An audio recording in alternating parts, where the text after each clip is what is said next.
नमस्कार, आप देख रहे हैं दिव्य हिमाचल टीवी। मैं हूं वंशिता शर्मा। मेन हेडलाइंस के साथ शुरुआत करेंगे आज के न्यूज बुलेटिन की। गर्भवती महिलाएं, दिव्यांग भी दफ्तर आएंगे। स्कूलों के साथ स्टेडियम, स्विमिंग पूल भी खुले। आबकारी विभाग की अब होगी अपनी पुलिस, पता चलेगा कहां आई गई शराब। सभी मंत्री बैठेंगे भाजपा कार्यालय में, संगठन बनाएगा व्यवस्था। सरकार फिर मेहरबान, 247 स्टाफ नर्सेस हुई नियमित, अब रेडियोग्राफर की बारी। एचआरटीसी पेंशनरों ने दी सरकार को दो हाथ करने की चेतावनी, बोले भिखारी बना दिया। अब गृह रक्षक हुए सरकार से नाराज, पंजाब की तर्ज पर मांगा वेतनमान। 2 दिन मौसम साफ रहने के बाद 18 व 19 को बारिश बर्फबारी की चेतावनी। अब आपके लिए समाचार विस्तार से। कोविड की बंदिशों पर कैबिनेट में हुए फैसले के बाद डिजास्टर मैनेजमेंट सेल ने आगे आदेश जारी कर दिए हैं। नए आदेशों के अनुसार सभी तरह के शिक्षण संस्थान 17 फरवरी से कोरोना प्रोटोकॉल के हिसाब से खुलेंगे। इसमें नर्सरी से लेकर 8वीं तक की कक्षाएं शामिल है। इससे आगे 12वीं तक की कक्षाओं को पहले ही खोल दिया गया था। कोविड की बंदिशों पर कैबिनेट में हुए फैसले के बाद डिजास्टर मैनेजमेंट सेल ने आगे आदेश जारी कर दिए हैं। नए आदेशों के अनुसार सभी तरह के शिक्षण संस्थान 17 फरवरी से कोरोना प्रोटोकॉल के हिसाब से खुलेंगे। इसमें नर्सरी से लेकर 8वीं तक की कक्षाएं शामिल हैं। इससे आगे 12वीं तक की कक्षाओं को पहले ही खोल दिया गया था। कॉलेज भी खुल चुके हैं। राज्य सरकार ने आदेश दिया है कि सिनेमा हॉल, मल्टीप्लेक्स, स्टेडियम और स्विमिंग पूल भी कोविड-19 प्रोटोकॉल के हिसाब से खुलेंगे। ताज़ा आदेश में सभी कार्यालयों में अब गर्भवती महिलाओं और दिव्यांगों का भी दफ्तर आना जरूरी होगा। इन्हें पहले वर्क फ्रॉम होम का विकल्प दिया गया था। अब पूरे राज्य में लंगर पर प्रतिबंध नहीं रहेगा और मंदिरों में भी इस तरह के आयोजन हो सकेंगे। सभी सामाजिक, धार्मिक, सांस्कृतिक और राजनीतिक समारोह में 50% ऑक्यूपेंसी के हिसाब से कार्यक्रम हो सकेंगे। हालांकि राज्य में अब भी मास्क को लेकर कोई नया आदेश नहीं हुआ है। इसका मतलब नो मास्क नो सर्विस वाला क्रम जारी है। इस बारे में आदेश मुख्य सचिव राम सुभग सिंह की तरफ से जारी किए गए हैं। एक तरफ स्कूलों में प्री नर्सरी और नर्सरी की कक्षाएं भी शुरू करने का आदेश कर दिया गया है, जबकि दूसरी तरफ आंगनबाड़ी के लिए अभी ऑर्डर होना बाकी है।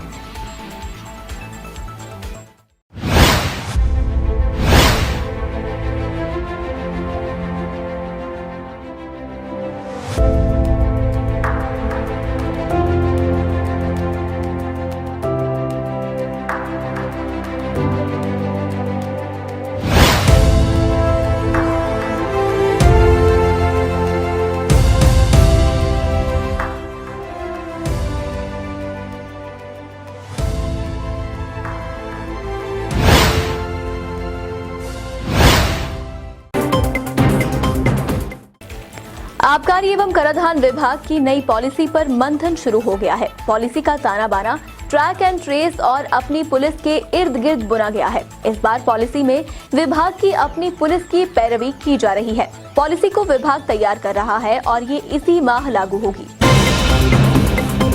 आबकारी एवं कराधान विभाग की नई पॉलिसी पर मंथन शुरू हो गया है। पॉलिसी का ताना बाना ट्रैक एंड ट्रेस और अपनी पुलिस के इर्द गिर्द बुना गया है। इस बार पॉलिसी में विभाग की अपनी पुलिस की पैरवी की जा रही है। पॉलिसी को विभाग तैयार कर रहा है और ये इसी माह लागू होगी। पॉलिसी में ट्रैक एंड ट्रेस विषय को भी मुख्य रूप में शामिल किया गया है। विभाग के पास सुरक्षा के सीमित इंतजाम है। खासतौर पर सुरक्षा प्रबंधों को लेकर विभाग के अधिकारियों और कर्मचारियों को जोखिम का सामना करना पड़ता है। ऐसे में आबकारी विभाग की पुलिस पर फैसला होता है तो टीम ज्यादा सजगता के साथ मामलों को ढूंढने और उन पर कार्रवाई कर पाएगी। विभाग में कर्मचारियों की कमी में भी संतुलन बन पाएगा। आबकारी एवं कराधान विभाग को दबिश से पूर्व पुलिस की मदद लेने की जरूरत नहीं पड़ेगी। इसके साथ ही पॉलिसी में ट्रैक एंड ट्रेस को भी शामिल किया गया है।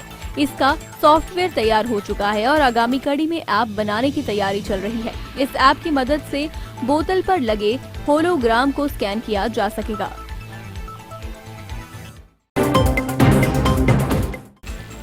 भाजपा सरकार के सभी मंत्री अब नियमित रूप से भाजपा कार्यालय में बैठकर लोगों की समस्याएं सुनेंगे। संगठन द्वारा मंत्रियों के कार्यालय में बैठने के लिए एक व्यवस्था स्थापित की जाएगी। ये बात मंगलवार को शहरी विकास मंत्री ने भाजपा कार्यालय दीप कमल में कही। इस दौरान उन्होंने लोगों की समस्याएं भी सुनी, अधिकतर का मौके पर निस्तारण भी किया। देखें ये रिपोर्ट। भाजपा सरकार के सभी मंत्री अब नियमित रूप से भाजपा कार्यालय में बैठकर लोगों की समस्याएं सुनेंगे। संगठन द्वारा मंत्रियों के कार्यालय में बैठने के साथ एक व्यवस्था स्थापित की जाएगी। ये बात मंगलवार को शहरी विकास मंत्री ने भाजपा कार्यालय दीप कमल में कही। इस दौरान उन्होंने लोगों की समस्याएं भी सुनी, अधिकतर का मौके पर निस्तारण भी किया। भारद्वाज ने कहा कि अब से वह नियमित रूप से कुछ समय के लिए तय दिन में पार्टी कार्यालय में बैठेंगे। इसके लिए संगठन द्वारा सभी मंत्रियों के लिए एक व्यवस्था बना दी जाएगी। उन्होंने कहा कि भाजपा सरकार द्वारा जनता के हित में बहुत से निर्णय लिए गए हैं। हाल ही में सरकार द्वारा कर्मचारियों के कल्याण के साथ साथ गरीब और मध्यम वर्गीय परिवारों के लिए भी कदम उठाए हैं। बिजली की दरों में राहत देने के साथ साथ हमारी सरकार ने सामाजिक सुरक्षा पेंशन में अधिक परिवारों को शामिल करने के लिए आय सीमा में परिवर्तन किया है। भारद्वाज ने कहा कि शिमला और साथ लगते क्षेत्रों में गृह निर्माण और विकास के अन्य प्रकल्पों के लिए शिमला डेवलपमेंट प्लान का ड्राफ्ट आ गया है, जो जल्द ही अंतिम रूप लेगा।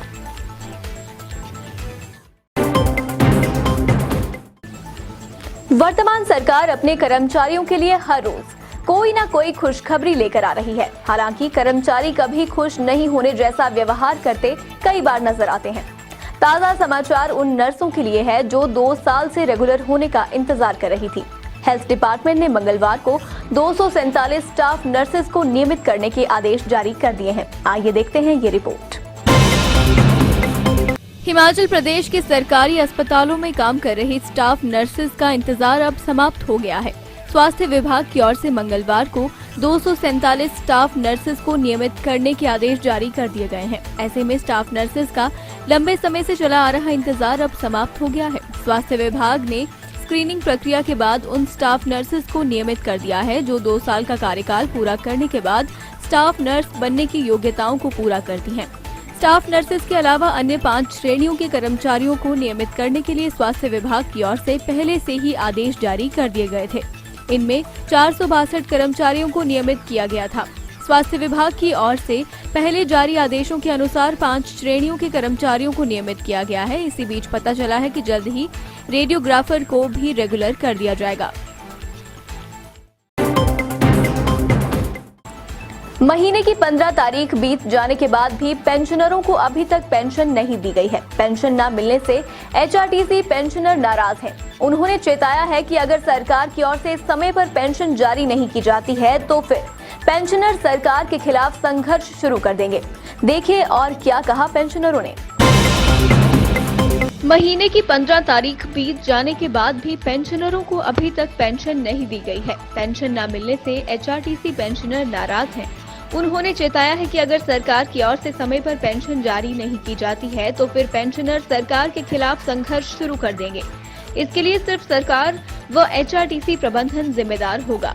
हिमाचल परिवहन सेवा निवृत्त कर्मचारी कल्याण मंच के प्रदेश अध्यक्ष बलराम पुरी का कहना है कि एचआरटीसी के सेवानिवृत्त कर्मचारी भीषण परिस्थितियों में निगम, सरकार व जनता की सेवा करने के उपरांत जीवन के अंतिम पड़ाव में भिखारियों की तरह जिंदगी जी रहे हैं। वह अपने मौलिक अधिकार पेंशन से भी वंचित हैं। इस माह की 15 तारीख बीत गई है लेकिन पेंशन नहीं मिली है। इस माह में अधिकतर लोगों के घरों में या रिश्तेदारों में शादियां हैं, पर पेंशन न मिलने के कारण पेंशनरों में मायूसी छाई हुई है। इस विषय पर न तो निगम प्रबंधन और न ही सरकार गंभीर है। वित्तीय सलाहकार से पूछा जाता है तो वह कहते हैं कि उन्होंने सरकार को पत्र लिखा है। पता नहीं उन्होंने कौन सी सरकार को पत्र लिखा है। परिवहन मंत्री फोन नहीं उठाते हैं, चाहे रात को फोन करे या दिन को। उनका दावा है कि मुख्यमंत्री के ध्यान में भी ये मामला उठाया गया है। प्रदेश की रीढ़ कहलाने वाला ये निगम लावारिस सा हो गया है। कर्मचारियों में भारी रोष पनपता जा रहा है। ये रोष आने वाले समय में सरकार के हित में नहीं होगा। अब प्रदेश भर के गृह रक्षक सरकार से नाराज हैं। गृह रक्षकों की मांगों पर गौर न करने की वजह से उनकी नाराजगी लगातार बढ़ती जा रही है। गृह रक्षक उन्हें पक्का करने और सेवा काल की अवधि को 60 साल करने की मांग कर रहे हैं। गृह रक्षक एसोसिएशन ने बीते दिनों मुख्यमंत्री जयराम ठाकुर से मुलाकात की थी और उन्हें अपनी मांगों को लेकर ज्ञापन भी सौंपा था। इसके बाद गृह रक्षकों को उम्मीद थी कि कैबिनेट की बैठक में उनके मसले पर भी चर्चा होगी, लेकिन अभी तक सरकार के स्तर पर कोई चर्चा सुनाई नहीं दे रही है। अब प्रदेश भर के गृह रक्षक सरकार से नाराज हैं। गृह रक्षकों की मांगों पर गौर न करने की वजह से उनकी नाराजगी लगातार बढ़ती जा रही है।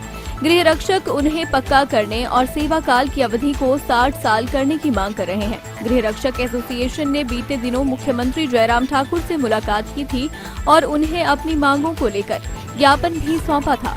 इसके बाद गृह रक्षकों को उम्मीद थी कि कैबिनेट की बैठक में उनके मसले पर भी चर्चा होगी, लेकिन अभी तक सरकार के स्तर पर कोई चर्चा सुनाई नहीं दे रही है। प्रदेश भर में करीब 6000 गृह रक्षक हैं। गृह रक्षक अब पंजाब की तर्ज पर वेतनमान भी मांग रहे हैं। पंजाब में गृह रक्षकों को 10,300 रुपए बेसिक का प्रावधान किया गया है, जबकि हिमाचल में 5,910 रुपए का प्रावधान है। गृह रक्षकों की नाराजगी सुरक्षा में निजी एजेंसियों की मदद लेने को लेकर भी है। प्रदेश में सुरक्षा का जिम्मा निजी एजेंसियों को सौंपा जा रहा है और इसका सीधा असर गृह रक्षकों की तैनाती पर पड़ रहा है। आवश्यकता न होने पर गृह रक्षकों को घर भेज दिया जाता है। गृह रक्षकों ने ये तमाम मांगे मुख्यमंत्री के समक्ष रखी थी और इसके बाद मुख्यमंत्री ने होमगार्ड एसोसिएशन की तरफ से एक प्रस्ताव भेजने को कहा था। आइए जानते हैं मौसम का हालचाल। हिमाचल प्रदेश में बुधवार व वीरवार को मौसम साफ रहेगा। हालांकि पहले मौसम विभाग ने इस दौरान बारिश व बर्फबारी को लेकर पूर्वानुमान जारी किया था, लेकिन अब 18 और 19 फरवरी को बारिश व बर्फबारी का पूर्वानुमान जारी किया गया है। इस दौरान प्रदेश के ऊपरी क्षेत्रों में हल्की बारिश व बर्फबारी का अनुमान जताया गया है। हालांकि निचले क्षेत्रों में हल्की बारिश व बर्फबारी की संभावना है। वहीं निचले क्षेत्रों में मौसम के साफ रहने का अनुमान है। मौसम विज्ञान केंद्र शिमला के निदेशक सुरेंद्र पाल ने बताया कि पश्चिमी विक्षोभ के सक्रिय होने से प्रदेश में मौसम के मिजाज बदल सकते हैं और अगले 4 दिन पर्वतीय इलाकों में बर्फ गिरने की संभावना है, लेकिन मैदानी क्षेत्रों में मौसम साफ बना रहेगा। उधर मंगलवार को भी शिमला सहित कई इलाकों में दिन भर धूप खिली रही। इससे मौसम खुशगवार बना हुआ है। राज्य में अधिकतम तापमान में उछाल आने से शीतलहर का प्रकोप कम हुआ है। हालांकि न्यूनतम तापमान में कोई खास बदलाव नहीं आया है और जनजातीय व पर्वतीय क्षेत्रों में अभी भी पारा माइनस में बना हुआ है। लाहौल स्पीति जिला के मुख्यालय केलांग में न्यूनतम तापमान सबसे कम -8.4 डिग्री सेल्सियस दर्ज किया गया। चलते चलते में आज की कुछ और मुख्य घटनाएं। बाबा बालकनाथ के दर चढ़ा 20 करोड़ का चढ़ावा। वर्ष 2020 के मुकाबले 21 में दोगुनी हुई इनकम। बकरों की नीलामी ने भी भरा खजाना। क्राइम एंड क्रिमिनल ट्रैकिंग व नेटवर्क सिस्टम रैंकिंग में बिलासपुर पुलिस हिमाचल में अव्वल, पहला रैंक कब्जा कर हासिल की सफलता। बिगड़ैल चालकों के साथ अपराधियों को पकड़ रहा पुलिस का intelligence traffic management system. Bilaspur में 15 दिन में 328 के ऑटोमेटिक चालान। नालागढ़ में नाली में मिला भ्रूण। पुलिस ने पोस्टमार्टम व डीएनए प्रोफाइलिंग करवाकर शुरू की छानबीन। तो आज के न्यूज बुलेटिन में बस इतना ही। बने रहिए दिव्य हिमाचल टीवी के साथ।